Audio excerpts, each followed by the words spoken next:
सुजस आवाज राजस्थान, एक आवाज जो हमेशा आपके साथ, जन जन के साथ हाजिर है। ताज़ा तरीन पेशकश। सुजस पॉडकास्ट में मेधा से आप सुन रहे हैं प्रदेश के प्रमुख समाचार। नजर सबसे पहले उन खबरों पर जो आज सुर्खियों में रहीं। मुख्यमंत्री भजनलाल शर्मा ने सपत्नीक किए गोविंद देव जी के दर्शन, की प्रदेश वासियों की खुशहाली की कामना। मुख्यमंत्री और योग गुरु स्वामी रामदेव के बीच सौजन्य भेंट, योग एवं आयुर्वेद के विस्तार को लेकर हुई विशेष चर्चा। और राजस्थान में अस्पतालों में कतारों से मिलेगी राहत, मुख्यमंत्री भजनलाल शर्मा की पहल पर लागू हो रहा क्यू मैनेजमेंट सिस्टम। राजस्थान आवासन मंडल की नवीन आवासीय योजनाओं में आवेदन की अंतिम तिथि 11 जून। मुख्यमंत्री भजनलाल शर्मा की बजट घोषणा का धरातल पर क्रियान्वयन।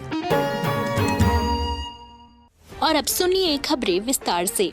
मुख्यमंत्री भजनलाल शर्मा ने आज सुबह धर्मपत्नी के साथ जयपुर स्थित ऐतिहासिक श्री गोविंद देव जी मंदिर में मंगला आरती के दर्शन किए। उन्होंने निर्जला एकादशी के अवसर पर विधि पूर्वक पूजा अर्चना कर प्रदेश की सुख समृद्धि और जन कल्याण की कामना की। मुख्यमंत्री ने मंदिर परिसर में उपस्थित श्रद्धालुओं का अभिवादन भी किया और उनसे आत्मीय संवाद किया। इस अवसर पर मंदिर के महंत ने मुख्यमंत्री भजनलाल शर्मा को श्री गोविंद देव जी का चित्र और प्रसाद भेंट कर आशीर्वाद प्रदान किया। मुख्यमंत्री की यह आध्यात्मिक उपस्थिति धार्मिक आस्था से जुड़ी जन भावनाओं का सम्मान और लोक कल्याण के प्रति उनकी प्रतिबद्धता को दर्शाती है। मुख्यमंत्री भजनलाल शर्मा ने आज मुख्यमंत्री निवास पर योग गुरु स्वामी रामदेव जी से सौजन्य भेंट की। इस अवसर पर दोनों महानुभावों के बीच राजस्थान के योग, आयुर्वेद और प्राकृतिक चिकित्सा के प्रचार प्रसार को लेकर विस्तृत और सार्थक संवाद हुआ। मुख्यमंत्री ने कहा कि राजस्थान की भूमि प्राकृतिक चिकित्सा और आयुर्वेद की ऐतिहासिक परंपरा से समृद्ध है और राज्य सरकार इस विरासत को जन जन तक पहुँचाने के लिए प्रतिबद्ध है। उन्होंने कहा कि योग और आयुर्वेद न केवल शारीरिक बल्कि मानसिक और आध्यात्मिक रूप से भी मानव को सशक्त बनाते हैं। स्वामी रामदेव जी ने प्रदेश में योग एवं आयुर्वेद के प्रति बढ़ती जागरूकता पर प्रसन्नता व्यक्त की और राज्य सरकार के प्रयासों की सराहना की। उन्होंने मुख्यमंत्री को बताया कि योग दिवस यानी 21 जून पर राजस्थान में भव्य कार्यक्रम आयोजित किए जाएंगे और बड़ी संख्या में लोगों को इससे जोड़ने का लक्ष्य रखा गया है। भेंट के दौरान राज्य में आयुर्वेदिक चिकित्सा सेवाओं के सुदृढ़ीकरण, योग प्रशिक्षण केंद्रों की स्थापना, पंचकर्म चिकित्सा सुविधाओं के विस्तार सहित विभिन्न विषयों पर विचार विमर्श हुआ।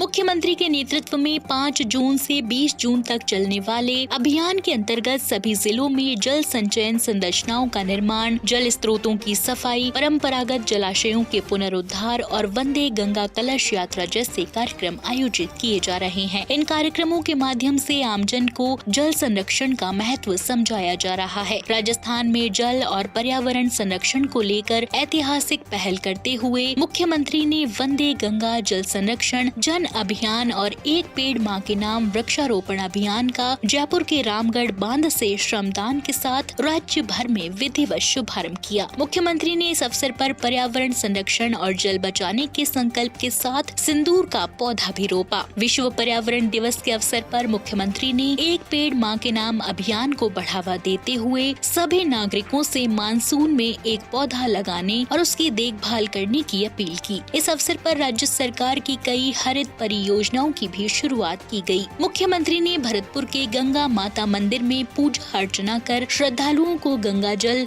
तुलसी पौधे और प्रसाद वितरित किया। इसके बाद उन्होंने सुजान गंगा नहर में दीपदान कर जल संरक्षण को जन संस्कृति से जोड़ने का संदेश दिया। अभियान के तहत 20 जून तक विभिन्न जिलों में जल स्रोतों की सफाई, जल संचयन संरचनाओं का निर्माण, पौधरोपण, जन जागरूकता अभियान और कार्यशालाएं आयोजित की जाएंगी। साथ ही कर्म भूमि से मातृभूमि अभियान के तहत हुई जल संरक्षण कार्यों का लोकार्पण और नए कार्यों की स्वीकृति भी दी जाएगी। मुख्यमंत्री के नेतृत्व में राज्य सरकार ने 1.5 वर्ष में राम जल सेतु लिंक परियोजना, यमुना जल समझौता, इंदिरा गांधी नहर, देवास परियोजना, माही बांध, सोम कमला अम्बा आदि योजनाओं के माध्यम से जल संरक्षण की दिशा में ठोस और दूरदर्शी कदम उठाए हैं। राजस्थान की जल विरासत को संजोते हुए ये अभियान न केवल भू भूजल स्तर सुधारने में सहायक होगा, बल्कि आने वाली पीढ़ियों के लिए जल संरक्षण की मजबूत नींव भी रखेगा।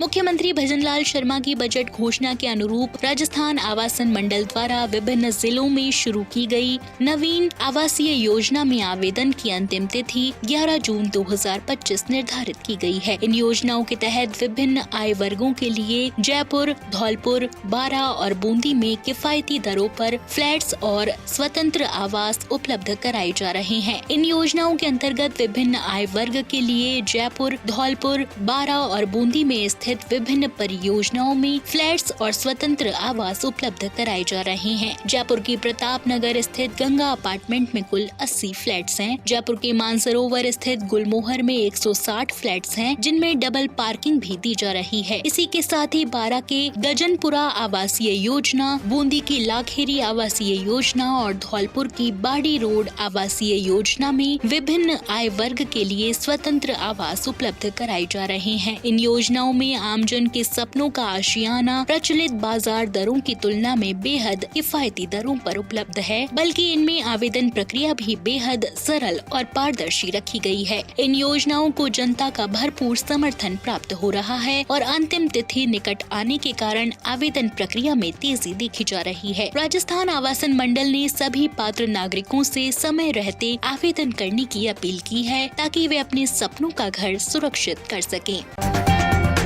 आप सुन रहे हैं सुजस आवाज राजस्थान। इसी कड़ी में राज्यपाल हरिभाऊ किशनराव बागड़े ने आज उपराष्ट्रपति जगदीप धनखड़ के जयपुर पहुंचने पर हवाई अड्डे पर उनकी अगवानी की। राज्यपाल श्री बागड़े ने पुष्प गुच्छ भेंट कर उनका भावभरा स्वागत किया।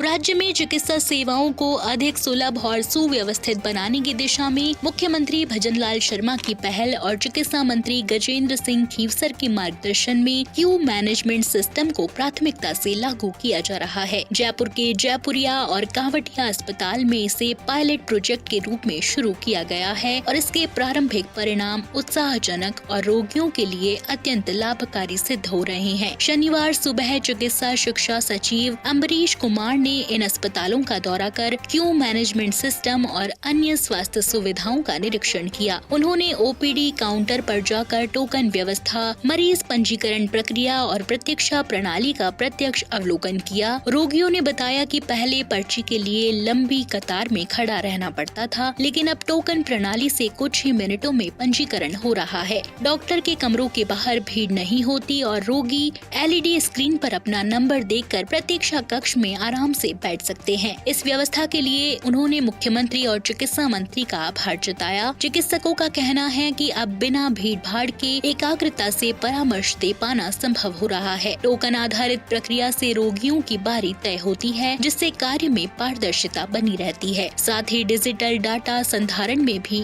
ये तकनीक उपयोगी सिद्ध हो रही है। चिकित्सा शिक्षा सचिव अम्बरीश कुमार ने बताया कि यह सिस्टम अब सवाई मानसिंह अस्पताल में भी शीघ्र ही लागू किया जाएगा। इसके लिए तैयारियां तेजी से की जा रही हैं। एसएमएस अस्पताल समेत राज्य के सभी मेडिकल कॉलेज से संबद्ध अस्पतालों से इसे चरणबद्ध तरीके से लागू किया जाएगा।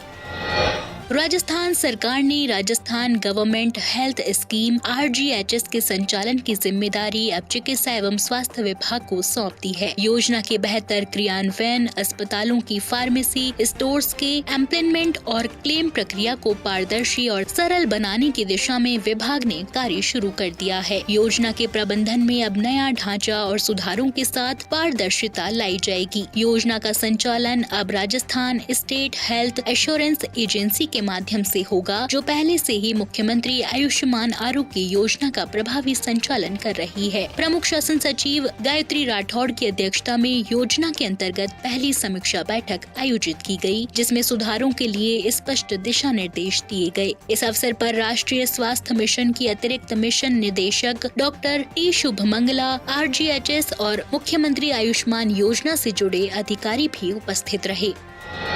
तो आज के सुजस पॉडकास्ट में इतना ही। मेधा को दीजिए इजाजत, कल फिर होगी आपसे मुलाकात। तब तक के लिए नमस्कार।